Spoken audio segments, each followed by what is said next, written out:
Sir. ஏற்கனவே சொன்ன மாதிரி ஐடி துறையின் மீதான ஒரு ஈடுபாடு இப்ப இருக்க நிறைய பேருக்கு இருக்கு சார், அதிகமாவே இருக்கு. என்ன காரணம் அதுக்கு? 2 காரணம் இருக்கு. ஒன்று வந்து ஒரு குறைந்த டைமுக்குள்ளேயே ஒரு நல்ல ஒரு ஸ்பெஷலைசேஷன் அதில் கொண்டு வர முடியுது ஐடி துறையில். அதாவது இப்போ ஒரு சிவில் இன்ஜினியரிங் படித்தா சரி, ஒரு மெக்கானிக்கல் இன்ஜினியரிங் படித்தாலும் சரி, ஒரு 5-6 கோர்சஸ் ஐடி துறையில் எடுத்தால் அந்த இதில் ஒரு நல்ல ஜாப் ப்ராஸ்பெக்ட்ஸ் அவங்களுக்கு வந்துடுது. அப்புறம் அந்த ஜாபும் கொஞ்சம் ஈஸியானது, மோர் ஒயிட் காலர் ஜாபாக இருக்குது. இப்போ நீங்களே சிவில் படிச்சிங்கன்னா நீங்கள் ஃபீல்டில் போய் நிற்கணும், இது நல்ல ஏசி ரூமில் உட்காந்து பண்ணலாம்.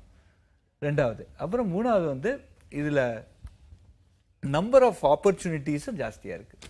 3 காரணம். ஒன்று, இது குயிக்காக இதில் ஒரு எக்ஸ்பர்டைஸ் வருது. 2வது, இதில் நிறைய ஆப்பர்ச்சுனிட்டிஸ் இருக்குது.